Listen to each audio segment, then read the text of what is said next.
You're watching GMT on BBC World News. Our top stories: the shocking conditions inside the world's largest refugee camp in Bangladesh, which will only get worse. Already, an outbreak of fatal diphtheria threatens many lives.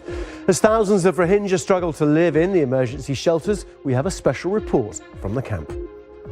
And what do cats, lobsters and skateboards have to do with living a meaningful life?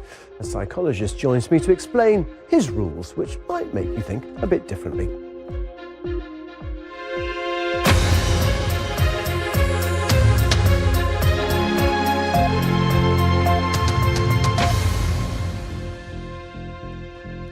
Hello and welcome to GMT with me, Tim Wilcox.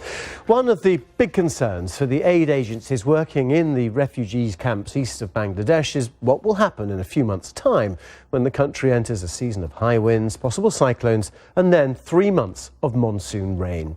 All the aid workers have been talking about that and what it might mean for the Rohingya refugees living there.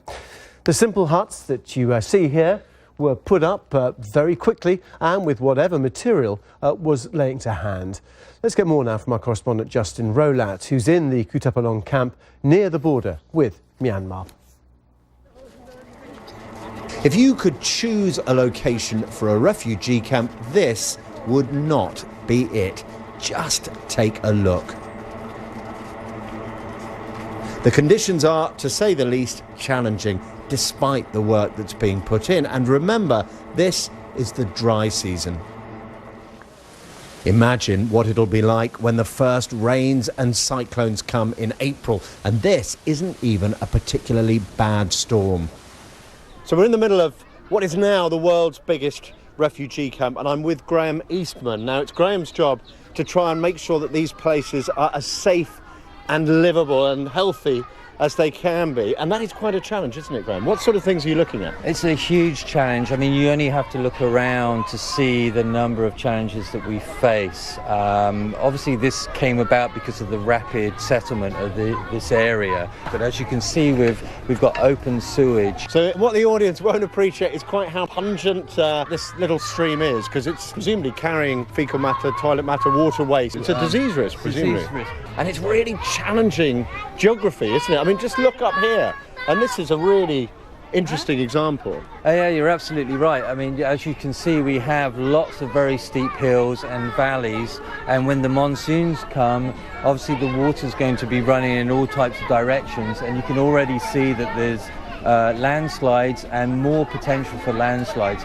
Because actually there are big fissures and cracks up on the hillside there, and it looks as if some of the land's already fallen, and yet above it you've got, I guess those are houses, are they? Those are shelters, and there's probably 5 to 6 families in those shelters. So we need to relocate these people. We need to reinforce earth and where they are living. We've got to improve the general environment as best we can. We can only do this on an incremental basis, such as you're seeing with the drainage channel.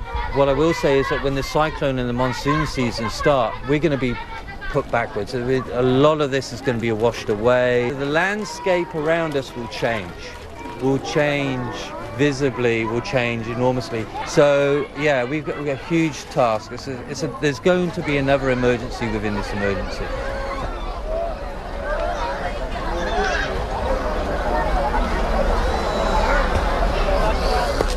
Justin, roll up there. Well, with me is David Beasley, Executive Director of the UN World Food Programme. Those conditions are appalling now. They're going to get worse, as Justin was saying. Who is feeding these people at the moment? Well, the World Food Program. I mean, we're feeding most of the people. Of course, we're working with NGOs and other operations and organizations like UNICEF, UNHCR, just many different operations to get the job done. And it's a daunting task. We've gone from literally, just a couple 100,000 people prior to August, and we've received over 655,000 new people just in a matter of months in the most deplorable conditions. And as you noted, the conditions are going to get worse when the monsoons come. And what about international pledges of money for this? I mean, you've just flown in from Italy. Who's giving and who's not? We are all hands on deck trying to bring attention to the world, the plight, the situation, how bad it really is. And so the United States, the UK, Denmark, Japan, many countries are stepping up. In fact, we feel better today about funding than we have in some time. We're going to need about $20 million per month over the next 10 months, give or take, to assure that we can achieve the objectives of food, medicine, infrastructure. But the next couple of months are going to be very trying because as the monsoon comes in, given how dense, I mean, the conditions are just deplorable. Well, physically, how can you build that many structures in that period of time? It's hard to do, but we don't have much choices. Obviously, we would like to have more land and a greater landscape and a flatter land so we can come in, build the infrastructure. Our ideal would be able to come in, lay out a plan of action for infrastructure, for water, sanitation, roads, so that when everyone leaves, you've got something there for the community. But in this situation, everybody sees the pictures. To put sanitation in these conditions, it's right on top of the houses, and when the monsoon comes, they're already dealing with diphtheria. I can only imagine the situation is going to become so deplorable, it's going to be beyond our imagination. Well, there are talks going on today in Naypyidaw between the Bangladeshis and the administration in Myanmar. But when you talk about putting in permanent structures there, does that really make it too permanent for Bangladesh? Yeah. Because they can't deal with this number of people, can they? No. Well, our recommendation would be to come in and put in permanent structures so that when the refugees leave, then it becomes a benefit to the local community. That's a very developing nation. So we try to work the short term, the long term, how we can benefit the refugees, but at the same time, reduce the impositions and the friction on the local community. And so we're working with the local citizens to try to do everything we can to alleviate the pressures upon them. You were there, I think, a month ago. Some of the refugees fled Myanmar back in the 80s, 1982, went to Bangladesh, then eventually returned home. There was a deal in 92, which took 10 years to hammer out. They went back, and they've come back again now. How optimistic are you about any long-lasting solution to this?